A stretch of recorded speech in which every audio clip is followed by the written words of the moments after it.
So I bet you're wondering why there's a giant bowl of dice sitting on the screen instead of a picture or a painting or a pen.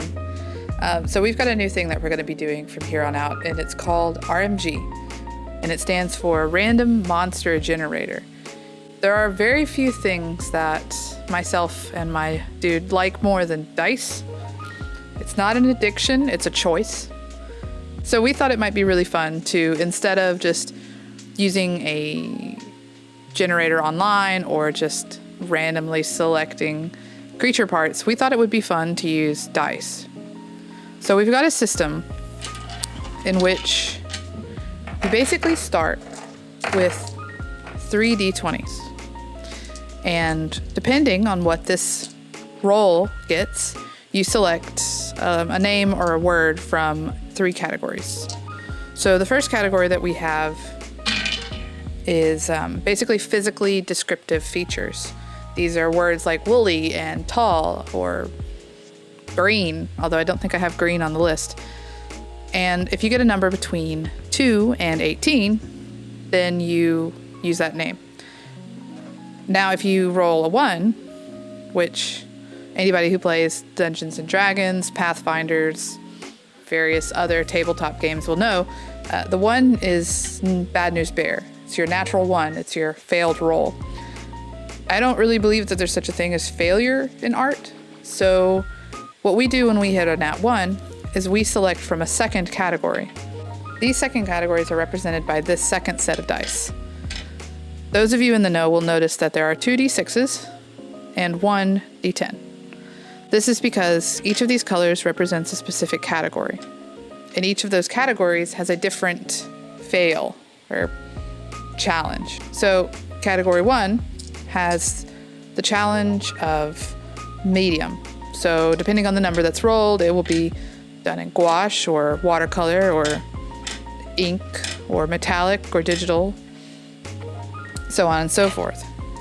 Category 2 is our first set of animals. This is a list of 18 different animals that we've mostly random generated and then kicked out a few that were repetitive and then replaced them. And if you get a nat 1 on that, you get a d10. And depending on what number you get on the d10, you have to include this number somewhere in the design. So in this case, it would be 9. That means you have to include 9 horns, 9 buckles, 9 legs, 9 oddly placed gnomes. It doesn't matter. It just has to be 9 something. The final category is a mixture of 9 plants and 9 animals. This is because while we think it's really fun to have animal-to-animal bases, it's kind of fun every now and then to have animal-to-plant, like panda bamboo mixers or great white shark petunias. You never know. There's just some interesting combos that you can get there. And the nat 1 for this one is actually my favorite, because if you get a 1 on your plant animal category, you get to roll the placement dice. And this one basically is if this creature was in some form of society, either its own society or as a supplement to humans, then this dice is going to determine what you would get. So say military or scholar, nobility, farming, transportation, etc. For me, this is fun because I love drawing tack. So you might also be wondering, if you are a dice person and a game person, what about the 20s? The 20s hold special importance in tabletop RPGs because the 20s is a ultimate success, a win. The opposite of a natural 1 is the natural 20. So for our purposes, we didn't want to do it like too easy or a super reward, like you cut something out or anything like that. So what we did instead is, this is an artist's choice. If I hit a 20 in any of these categories, it means I get to pick whatever goes in that category, either from the list that we have or from my own list or from, I don't know, how I'm feeling about the day. So that's the very basic rundown of how RMG is going to work. Okay, so time for our first roll for the RMGs. All right, so just as a reminder, we are starting with this is category 1, this is category 2, and the red is category 3. So One is a 12, which if I look on my little list, is the word burly. So that means it's got to be a burly something. I'm going to scoot that up so y'all can, that I rolled it to a 15. There we go. Next is a 14, and that's going to be delicate. Oh, sorry. Wrong list. That's a bald eagle. Not delicate at all. It's a burly bald eagle. And our last one is this is what I actually thought about taking out of the list. It's a grapefruit. So we have a burly bald eagle grapefruit. That's going to be different. I'll get back to you on how that ends.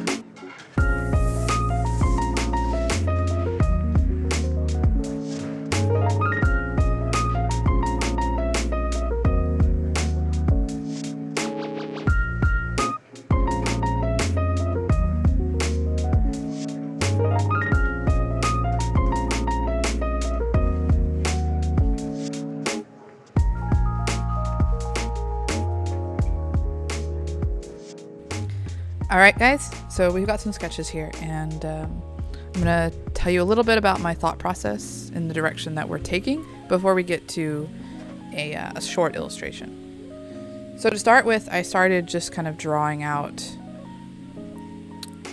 our prompts. So I started with the bald eagle, got like a nice close-up on the head, how they look from the front, some of their body language, and some of it I already, kind of knew. Eagles are not uncommon where I live, so I've kind of got a good idea of how they look from a distance and how they mantle, which is the way that they hold up their wings when they're kind of cooling out and I think drying off as well. So I started with the eagle, and then I moved on to the grapefruit, and I tried to put some attention into the sectionals and the leaf shape as well as the tree shape to try and see if there was anything that would kind of bring it out. My main issue with the grapefruit as a prompt is that grapefruits look like every other tree and plant. They're not hugely distinctive. Like if you looked at a grapefruit leaf and you're not an expert on trees, it just looks like the most leaf-like leaf to ever leaf. So I was trying to find things that would make them distinct from every other citrus. After I'd done some basic sketches, I kind of moved on to some more concept ideas. I doodled the idea of a body, and then just kind of like, perfectly round. Because burly is kind of another one that it's hard to make that one stand out from a grapefruit, because burly can mean it's strong, it's bulky. I played around with the idea of making the wings be very like they were the tree limbs or something like that, but I wasn't too happy with it. I thought it would be too vague and just look like a sentient bush, which wasn't my plan. So I played around instead with the idea of making the wings be more organized, because if you have looked at bird wings, they're very specific in the placement of everything. And with leaves, you could really easily do that kind of, like if you've ever watched the movie A Bug's Life, they made the wings out of leaves, and it's just placement of feathers. And I thought that was kind of an interesting idea. But it still didn't look right. It was too not in a direction that I wanted. I even played around with the idea of building the entire bird out of leaves with like little angry grapefruit eyes. But again, I just thought if I'm going to go goofy, then I should commit to it. So I went back to my earlier concept of this like round bird, like a grapefruit center bird, and everything's built around that. And I kind of started running with it. So I took the previous ideas with the wings and kind of transfigured them into a more cartoony design by making the main shapes of the wings out of much larger sections of leaves and scratching the grapefruits, and instead having him have like this grapefruit body. So this is the guy we're going to go with, and he is a grapefruit. with some leaf feathers for his little pantaloons, because if you've ever seen an eagle, they definitely look like they're running around with some pantaloons and little stick feet. And I really like this kind of sharp, angular, square head. It's not the most like eagle heavy, I suppose, because they're very smooth, as you can, they're very rounded. But when they look forward, they're square, so it works. So this is what we're gonna do, and I'm thinking I might actually use this pose as well. And what we're gonna do is move it onto this is about 5x7, I believe. So we're gonna put it on a 5x7 piece of paper and ink him and put some color to him.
And that's our prompt for today. The very first of the RMGs. That's the burly bald eagle grapefruit. I'm pretty fond with the little dude. I do wish I could use masking fluid on this paper. It would have made life a little bit easier. But I think he's fun. I'll see y'all next time.